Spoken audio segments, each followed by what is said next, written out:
This channel does not promote any violence, harmful, or illegal activities. All content provided by this channel is meant for an educational and information purpose only. শেষ পর্যন্ত বাংলাদেশের জাতীয় কবির রাষ্ট্রীয় স্বীকৃতি জুটল কাজী নজরুল ইসলামের। আপনাদেরকে আরও একবার জানিয়ে রাখি, এতদিন ধরে বাংলাদেশের জাতীয় কবি হিসেবে নাম বলা হতো কাজী নজরুল ইসলামের, কিন্তু তাতে সরকারি শিলমোহর পড়েনি।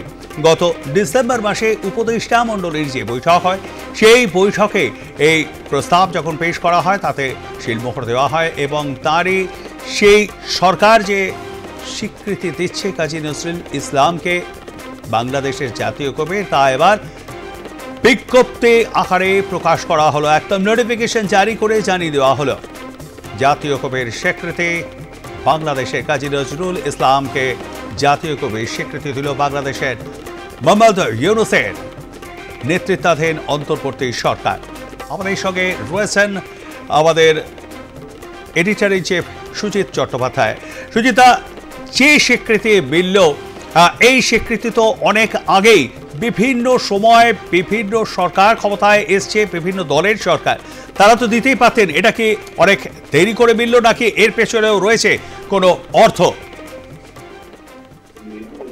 এমনি নজরুল ইসলামকে জাতীয় কবি এমনিতে মানা ওখানে হয়, কিন্তু যেটা অফিসিয়াল স্বীকৃতি সেটা তার আগে কখনো ছিল না। এই গতকাল ডক্টর ইউনূস সরকার এটার মাধ্যম দিয়ে যেটা প্রতিষ্ঠা করতে চাইলেন আর কি, একটা বিরোধিতা ছিল, মানে বিশেষভাবে ওখানে যে সরকারের পেছনে যে একটা বড় রকমের জামাত বা হিজবুত তেহারি এই যে শক্তিগুলো কাজ করছে, এরা রবীন্দ্রনাথের বিষয়ে এবং জাতীয় সঙ্গীতের পরিবর্তনের বিষয়ে বারবার করে তারা দাবি তুলেছে। কিন্তু এই দাবিটাকে প্রতিষ্ঠা পেতে গেলে যেটা হচ্ছে মুক্তিযুদ্ধের সময় তার যে মূল ভাবধারাটা রয়েছে বাংলাদেশে, তার সাথে একটা সাংঘর্ষিক পরিস্থিতি তৈরি হয়েছে, যে এটার হিসাবে একটা তো উপাদান হিসাবে কাজী নজরুল ইসলামকে জাতীয় কবি হিসাবে তারা স্বীকৃতি দিয়ে একটা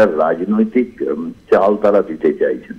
এমনিতে এমন কোনো ব্যাপার নেই যে কাজী নজরুল ইসলামকে ওখানে জাতীয় স্বীকৃতি দিলে এটা নিয়ে অন্য কোনো রাজনৈতিক দল আপত্তি করবে, এরকম কোনো ব্যাপার নেই। তাদেরকে মানতো, কিন্তু আওয়ামী লীগ সরকার বা বিএনপি সরকারের আমলে এই স্বীকৃতিটা তারা জাতীয় কবি হিসাবে কখনো তারা দেয়নি। এবং ডক্টর ইউনূস সেটা দিয়ে একটা স্বাভাবিক একটা তাদের যে জনগণের সেখানকার যে একটা ইচ্ছে, সেই ইচ্ছাকে যেমন একটা মর্যাদা তারা দিয়েছে, তার সাথে সাথে একটা তো চাপের মধ্যে রয়েছে, আরো চাপ বেড়েছে। গতকাল যখন ওয়াকারুজ্জামান সেনা প্রধান তিনি বিএনপি চেয়ারপারসন খালেদা জিয়ার সাথে দেখা করে পরিস্থিতির আর একটা দুটো নাটকীয় পরিবর্তনের ইঙ্গিত দিচ্ছে। এমতো পরিস্থিতিতে যে কোনো সরকারের ক্ষেত্রে কতগুলো মানুষের যে অ্যাসপিরেশন থাকে, কতগুলো আবেগের জায়গা থাকে, সেই আবেগের জায়গাগুলোকে তারা ছুতে চায়। এই পদক্ষেপ সেটার দিক থেকেই বলা যায় একটা তড়িঘড়ি তারা এটা জানিয়েছে, যদিও এই দাবি কিন্তু বিভিন্ন সময় ছিল, বিশেষ করে বিভিন্ন ফ্রন্ট থেকে, বিভিন্ন নাগরিক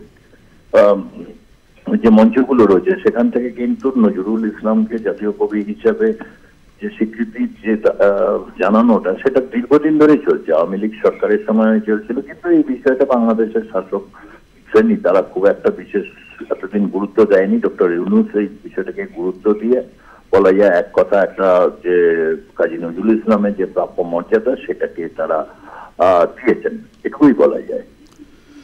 ধন্যবাদ আমাদের সঙ্গে থাকবার জন্য। কথা বলছিলাম আমাদের এডিটর ইন চিফ সুজিত চট্টোপাধ্যায়ের সঙ্গে।